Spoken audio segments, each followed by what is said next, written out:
Hello, hello, hello. I'm not ready, am I? Oh my goodness. Hello, everyone, and welcome to the YouTube live. No, it's using my thingy bob camera.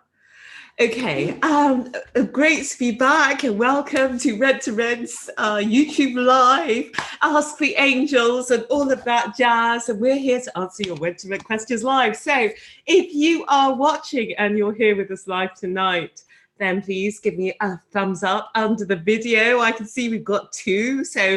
And there are a few more of you watching, so please give us a thumbs up.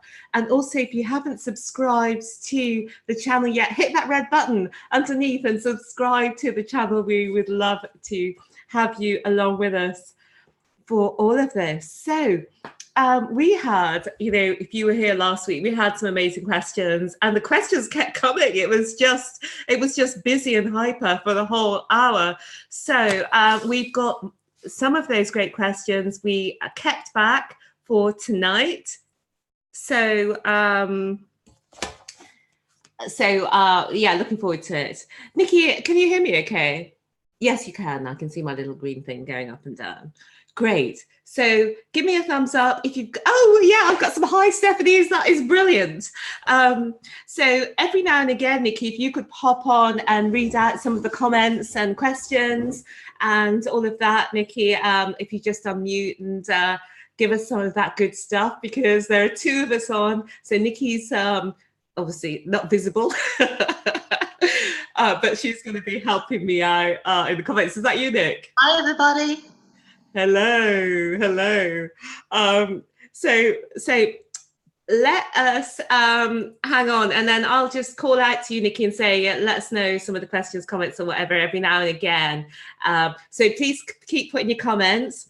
Also, last week we had a prize, and Ophelia, congratulations, won it, which was our new marketing letters, plus our 5p irresistible marketing letter formula. And we have got a prize for you tonight as well, which is a question we get asked a lot: how to set up your business. We've come up with a really simple way to do it in 4 phases, and it's everything you need. The 20% of the actions which give you 100% of the results, and we'll give you that checklist, the no confusion business setup for success checklist.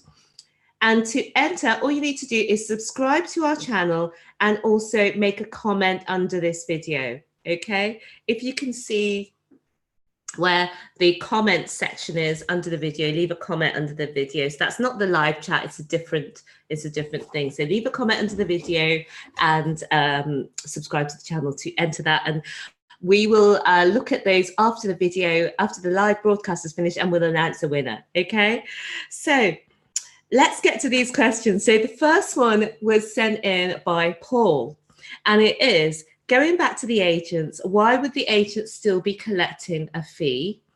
I thought one of the benefits to a landlord was saving them on all the lettings agents' fees. So this is a great question. And what I've noticed is that people do get confused about, sorry? Sorry to interrupt. Someone said that they can't hear you. Brenda's saying that she can't hear. I just want to check whether other people can hear, please. Is anyone else having a problem? Oh, you've come up, your black box has come up on the screen. I don't know why that's. Because I haven't got my video started. Yeah. Hey, everybody. Hey. Check. Give us a thumbs up to confirm that they can hear. I can hear okay. Some people have said no. Does that mean no, you can't hear? I can hear you fine.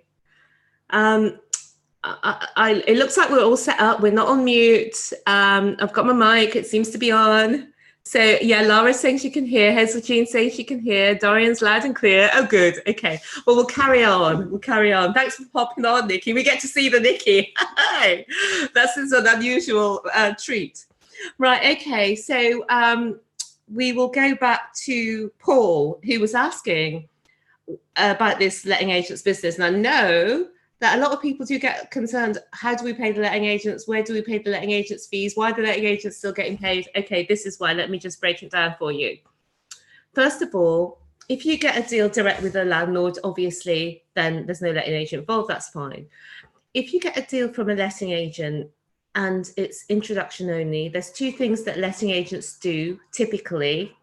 They do introduction only, where they're just introducing the landlord to the tenant, and then the landlord is going to manage that tenant ongoing. And they do full management, and that means that they're collecting the rent and then giving the landlord the rent, but keeping the 10% or the agreed commission for themselves. So let's talk about the introduction only first. If you go, if you've got a relationship with a letting agent and you get a deal from a letting agent and it's on introduction only, what will normally happen in that scenario is you'll pay the letting agent a fee. And that's really good because it incentivizes them. If you're going to give them a fee and somebody else isn't going to give them a fee, who are they going to call when they've got a property? If you're both good, they're going to call you. So you give them a fee, a one-off fee, and so does the landlord for the introduction. And that's the end of the relationship as far as the letting agent's concerned. And then you deal with the landlord after that. So that's for the introduction only. Sometimes it's called tenant find only. So that's one service. So it's clear and simple. There's a one-off fee if you choose to give one. It's whatever you agree with the letting agent. Okay, so that's one. Now, the one where people get more confused is the one where it's full management. So that's where a letting agent is managing the property fully. They're collecting the rent on behalf of the landlord, finding the tenant for the landlord, managing the tenant in the property.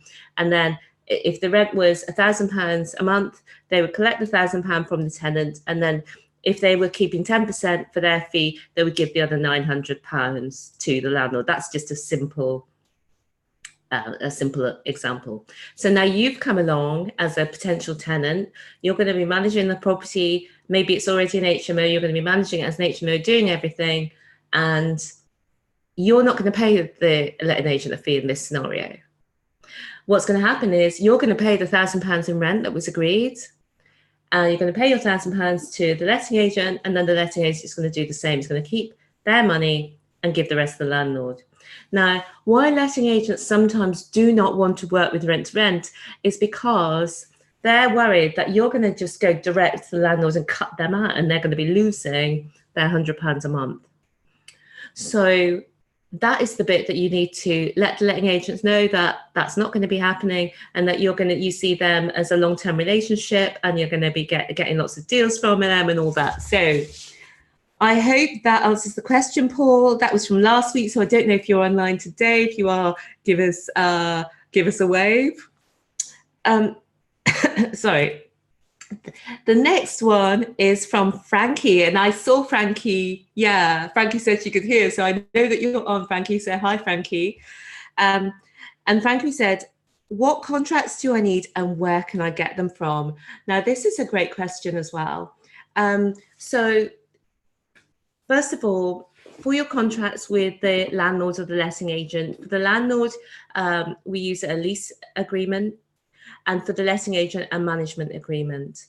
The lease agreement gives you a little bit more powers, a little bit more protection than the management agreement. So that's what we use, and you can get those drawn up by a solicitor. Usually that costs you time and money to get that done. They're all working to the same basic framework documents.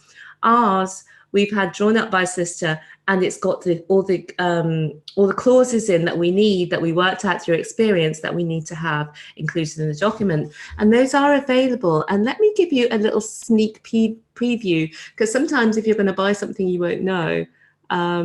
So let me see if I can show you. Oops, oh dear. Oh, right, I can't show you. I can't show you at the moment, but we have got on our website, we have got that for you, so that you can get all of that. As long as there's also free courses, as you know, but you can also buy the contracts, and it's rent to rent success. If you click on there, get the free stuff. We'll put a link below a direct link so you can get the contracts and you can look at that and you can buy those contracts, and all the guidance and everything, how to use the contracts is all in there as well. So that was you, Frankie. And then Green Project says, please explain the subject of licensing with regards to HMOs. Basically, Green Project, years ago, you could just share the house however you wanted it, have any room sizes you want, have any fire regulations or no fire regulations. And the government decided that's not good enough, and that if people are going to share a house, we need to put legislation into effect that gives them protections, and that means that all of the houses are up to a certain standard. So that's where the licensing comes in. So licensing says that, you know, all the rooms have to be a certain size, that the fire regulations have to be a certain things. So those vary locally. So you'll go to your council website and see what those licensing regulations are in your area. And then on top of that, in some areas you also need planning, and the level at which you need planning varies. Like where we are, if you've got 3 or more people from 2 or more households, you need licensing and planning to be able to convert a house into an HMO. And all across the UK, it's from 5 people and up, but in certain areas in Article 4 and in additional licensing areas, and then there are additional restrictions from turning a house into an HMO. So the next question is by KJ Ballas, which is, how do you find HMO properties? Well, great question again. We find HMO properties through the HMO landlord list. And what I would love to be able to do is just show you this. So I'm going to try again and see if I can do that. So with the HMO landlord list, what happens is that the councils all have an obligation to provide to make public the data about all the HMO landlords in a given area. Now that some people are using it, like us, to contact landlords and say, do you want to use our services? Some of the councils don't like that, and they don't want to give out the details for the individual landlords. However, they have an obligation under the Information Commissioner's Office to do that. So what we found from the students that are going through our courses, they were being told all sorts by the councils, and the councils were trying not to give out the information. So what we've put together is some text that you can copy and paste and then send to the councils that quotes the relevant legislation so that you can get those lists quicker. But that is the answer. The best way to get details of all your HMO landlords is to get the list from your council. And go on, Nikki. I'm not sure if you're going to move on there. Lewis Clark has asked a question in regards to the HMO list and says, can we get the list? Can they get the HMO list without going to the council? Because he's had no luck going to the council. Lewis, essentially you'd have to do some sort of request from the council, because that's where the data's held, whether that be a direct question to the council or a freedom of information request, or something along those lines. However, if you do a freedom of information request, then that information is usually stored somewhere in the public domain. There is actually a site, I can't remember the name of it off the top of my head. It's included in this sheet that Stephanie's showing up, but I'll add that to the link, which might also help you in regards to getting your lists. I just wanted to show, and I think I've been successful in showing my screen. I just wanted to show you all, because some of you will never have done an online course before, and how it works. So say if you were on our Rent to Rent Kickstarter, for example, this is what it would look like inside the course. You've got lots of videos and lots of downloads and lots of information. And one of the bits of information that we give is, give me my damn HMO register. And this is where we give you the exact copy and paste text to send to the council, which says that you know what the legislation is and gives you a much better chance of being able to get what you want. So I just wanted to quickly share that with you. And I think we're back We're back to me now. That was KJ Ballas, which was how do you find the HMO properties? Hi, KJ, if you're on. And then next we've got Sharon Williams, which is, hello, Stephanie, can you please tell us the website again for the free course? Yes, I can, Sharon, and I'm going to share that with you now. Let me put this at the bottom. And oh, I thought I had it open, but I haven't. So let's just go here. This is our website, and you can go here.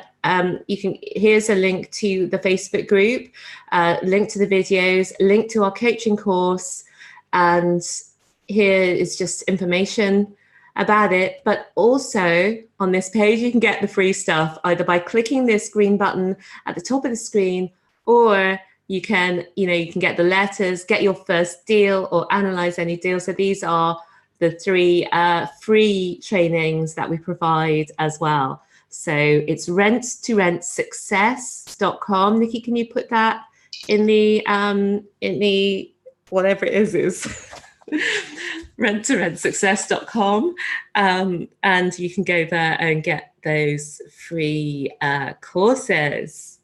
So thank you for that, Sharon. So Nikki, I've got some other questions that we've got, but do you want to read out some of the questions that we've had from tonight? Oh, you're doing the link, aren't you? Hi, yes, okay. So we've had a question, well, actually quite timely with that one. Dorian West has asked, when is your next course due to start? Okay, so I'll answer that.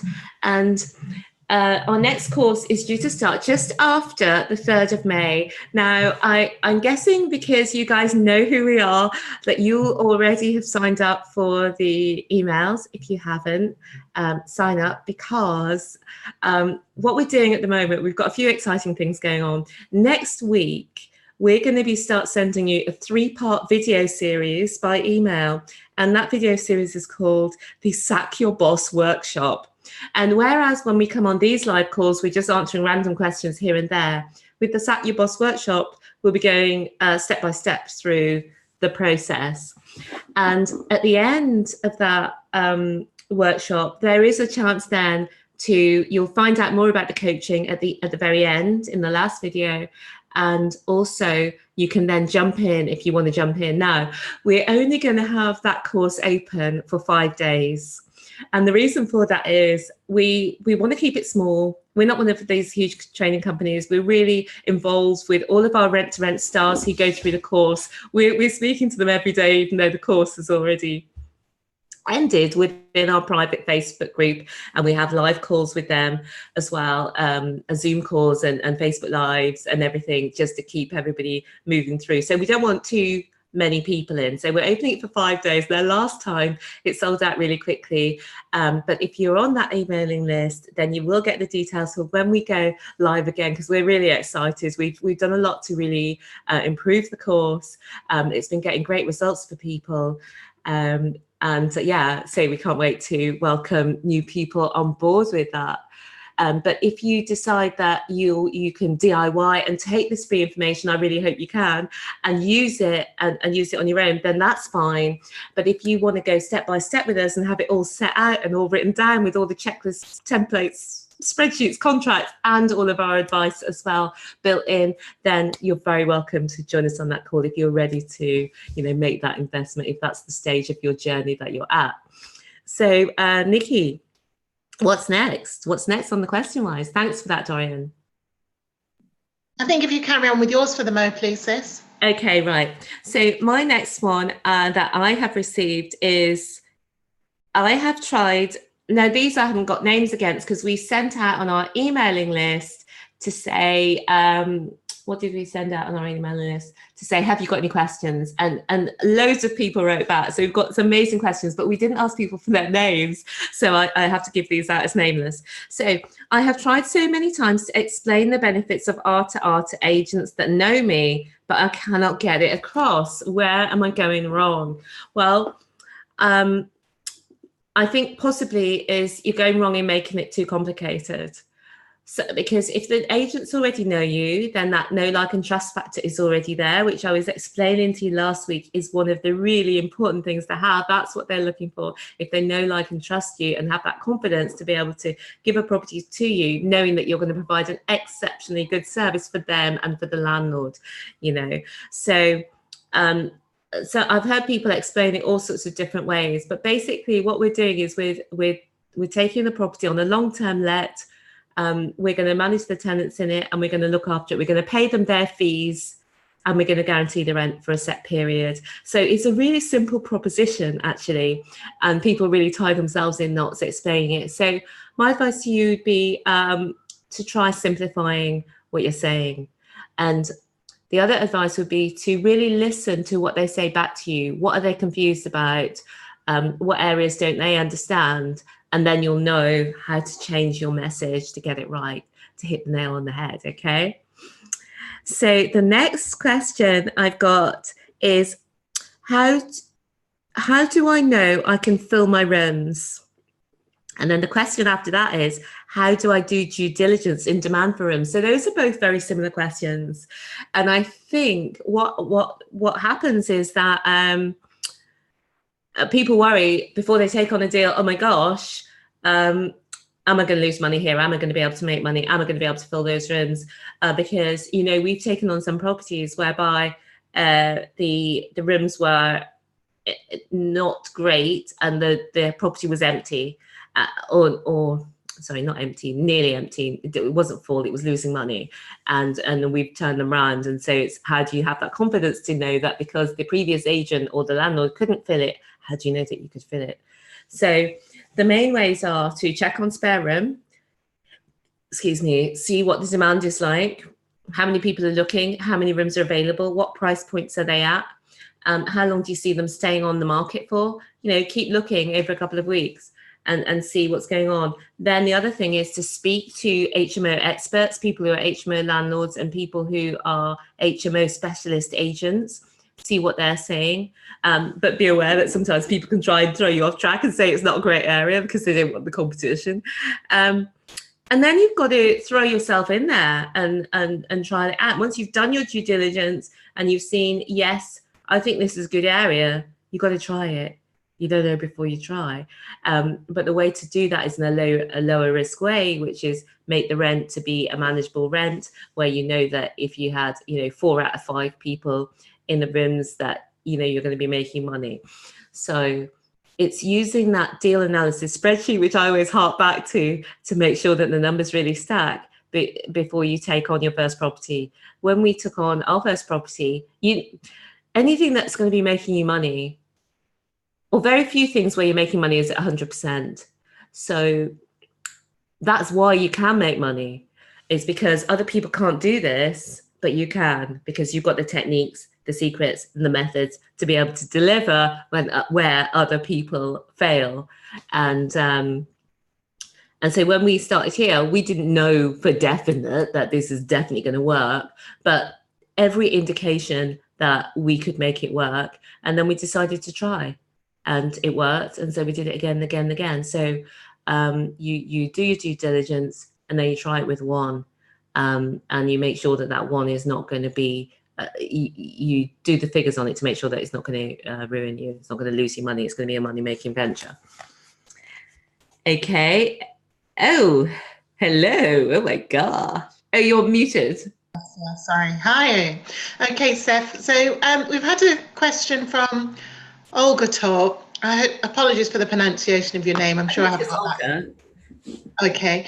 And the question is, can you please remind us of the various compliance steps we need to take before doing rent-to-rent? And do you do sourcing, and do you have any advice on how to start doing this legally? What, rent-to-rent? Well, I've asked her to come back and confirm whether she's talking about, or whether they're talking about rent-to-rent or sourcing. So I'm not sure, but maybe if you can take the first one. Can you please remind us of the various compliance steps we need to take before doing rent-to-rent? Right. Okay, well, when these when the video comes out, Olga, oh, I would when the video comes out. Oh, sorry.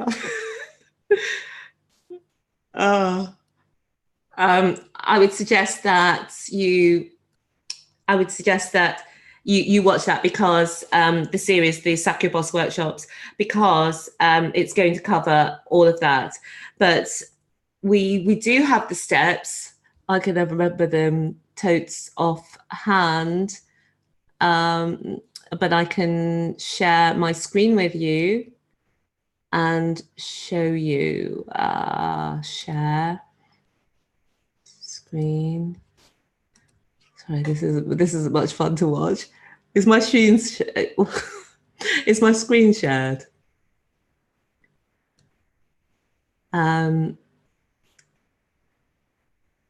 Let us see. Yeah, we can see your screen, Steph. Great. So what you're seeing here is the checklist. At each stage, you get these are the steps. So I'll walk you through phase one. Obviously, you choose your locations. You've checked your rules in your area. You request your landlord list, and then you decide if you're going to be a limited company or a sole trader. Let me see if I can make this bigger. Let me make this bigger for you.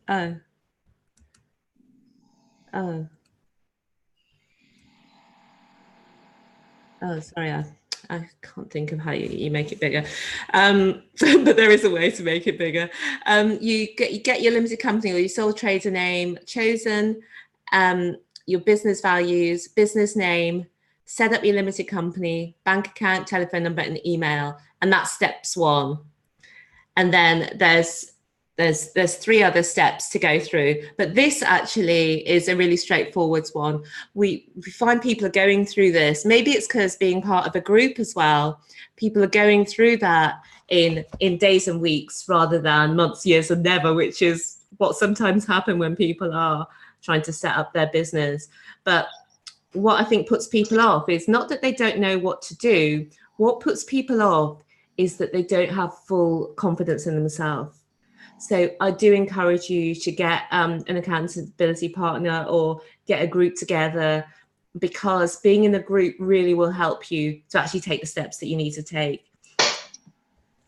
So that is your answer. Who was that, Nikki? That was Olga. Yeah, so watch out your inbox, Olga. On Monday, the first video is coming out, and then throughout next week, you'll get more videos. And one of them steps through all four of the setup. It's the first one, actually, steps through all four of the setup phases. And Olga, if you can put in the comments just a bit of clarity on that second part of the question about the sourcing, then we'll come back to that.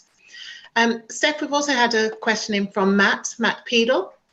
And he says, what is the very best way to start with rent to rent?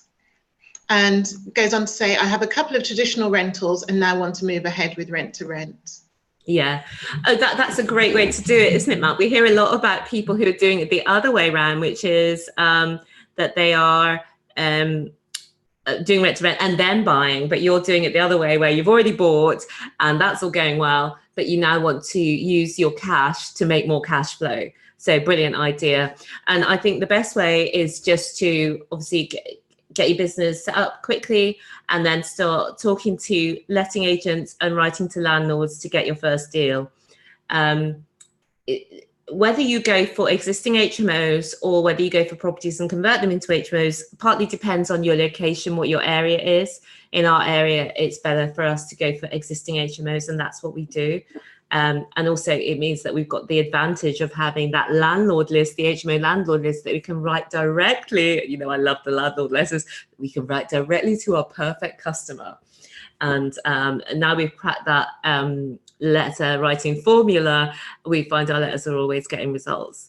And we've got a constant stream. For example, Matt, this year alone, and this is actually more than last year at this time, we've taken on four new HMOs, And on top of that, we've got 2 scheduled that are coming on. One's coming on in May, dates to TBC, date to be confirmed. We've got one coming on in May and one coming on in June. And we've got other inquiries because we've been doing it a while now, and the letters and people have got to know us, we're getting calls. So that would be my advice for you to get started, Matt.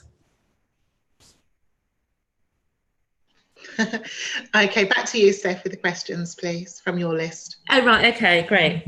So how to negotiate a reduced rent with the owner. This is great as well. And it's kind of better just to give you actual live examples. Now, how do we do it? We do it because mostly when people get in touch with us, they're not getting in touch because everything's going fine. They're getting in touch because there's a problem. And we show them how actually our guaranteed rent, it's our offer email is part of it. But it's from the first moment when you speak to them on the telephone, it starts right there, because right there you begin showing who you are from that very first contact. And from that very first contact, they'll know you as a professional person who is competent and knows what they're talking about when it comes to this topic. So what we give advice, we've got a whole checklist on everything to talk to a landlord about when you get that first call. And it's a lot of questions about their situation, about their property, about what they want. And it's a lot of listening. And once you've got all that information, you can then put together an offer that meets their needs, is many times it's actually better than what they're currently getting in terms of the net rent. So let me give you an example. So if there was a property, one of our recent ones was a 7-bed. So let's take that as an example. So that should be grossing the person 7 times 400 approx. So that's 2,800. So that's what a landlord is typically going to be looking for.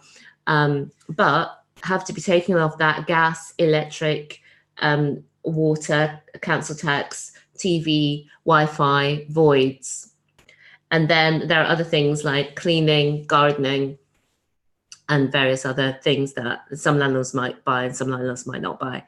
So basically, you've got to show them that your offer, minusing all that, is still a great deal and actually going to be more than they were getting before, because actually before it wasn't full, before it had this problem, before it had that problem, before they had tenancy fine costs, inventory costs, this cost, that cost, the next cost. So actually your rent is better. It's not actually lower. In many cases, it's not actually lower. That's not every case, but in many cases, it's not actually lower. So that's how we go about negotiating, is we really listen hard. That's number one.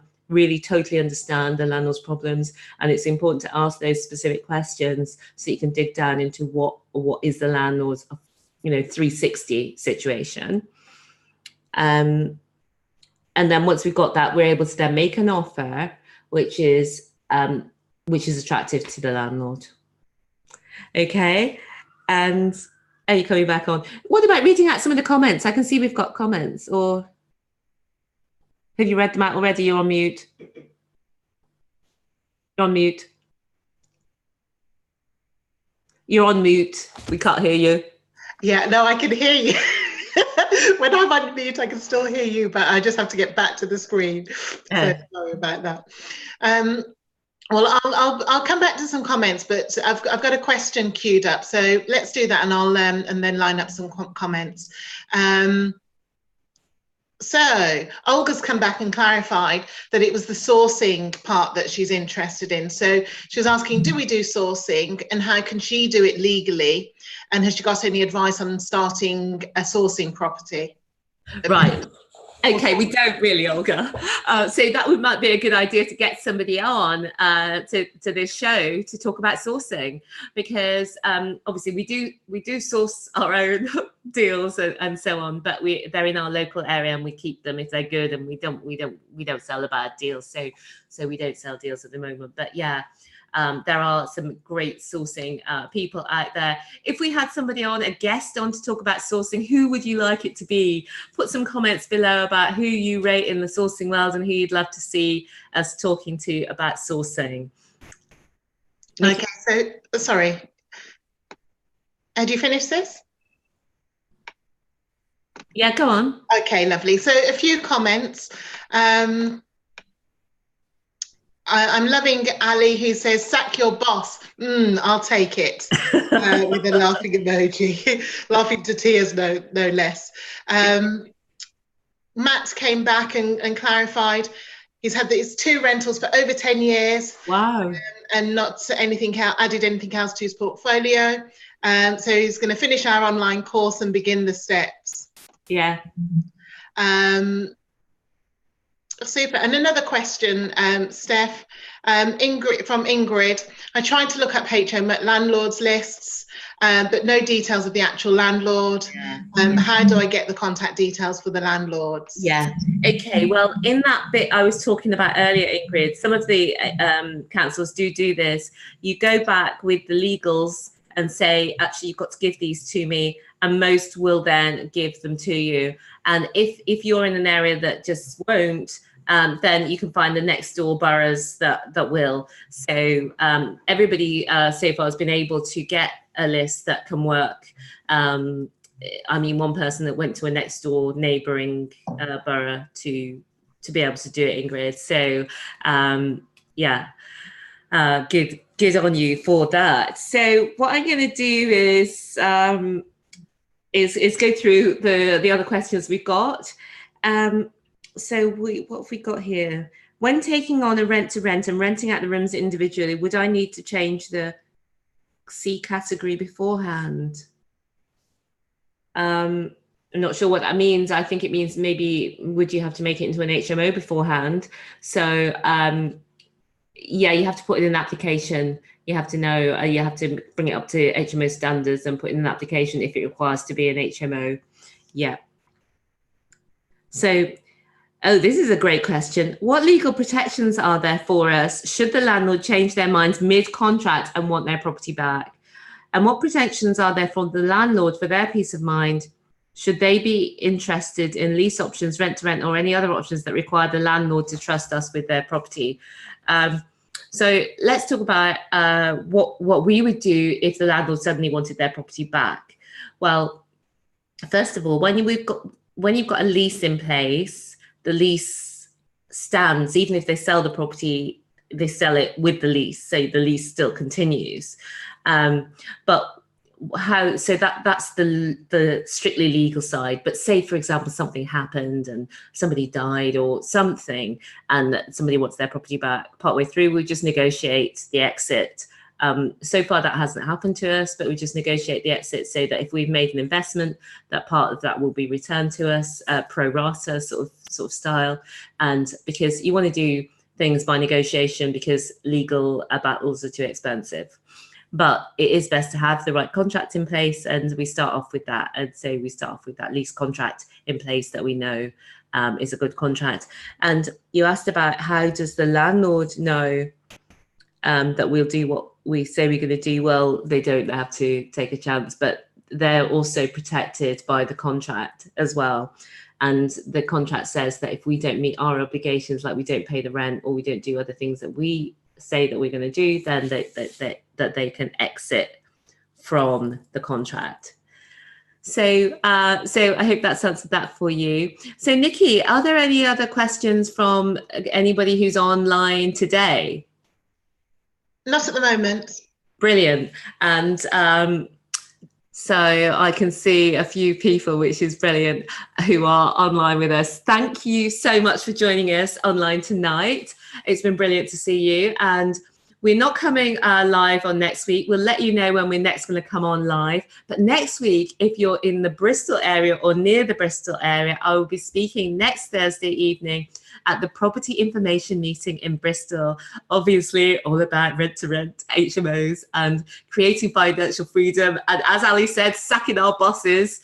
And yeah, Nikki, pop back up. So yeah, Ali's just come on with a question actually, and it sounded like you're starting to wrap up, so I thought I'd get in there. So how long is the HMO list generally? How many properties are listed on it? Just trying to get a general idea. You go, because you know about that. It can vary. On our one in Newport, we have about 500. You know, we've heard of other people that have got very small HMO lists, probably about 70. And we've heard of really crazy long ones where, you know, it runs into, you know, almost 1,000 or thereabouts. So it can vary dependent on the area that you're in, Ali. It's ours only a 500, because I thought that was just the bit that we took out of it. Oh, it may well be, actually. It may well be. Yeah. And that's probably unique rows that I'm thinking of, as opposed to, i.e., a landlord might have multiple properties. So it's the unique rows that we end up with about 500.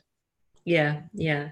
Okay, well, thank you for watching. I love being in part of this community where we're all out there trying to, well, we've done it now, but sack our bosses. We've all got that mindset where we're looking for that next step for financial freedom, where we're going beyond the comfort blanket and taking those next steps and doing things that other people don't do and think are crazy, weird, and all of that. So thank you so much for joining us tonight. It's been great to talk with you, and look out for those emails next week and let us know what you think of the Sack Your Boss video workshop series. Nikki, do you want to say anything just before we close? Just great to be on the call. Great to be on with you and answer some of your questions. Keep the questions coming. We enjoy sharing the information and the knowledge that we've got over the period. And remember also to subscribe, hit that red button if you haven't done it yet, and also put a comment under the video, and that is to enter that competition, which was winning the No Confusion Business Setup for Success checklist. Okay, and we will see you soon. See you again soon. Bye for now, everyone. Bye. Bye.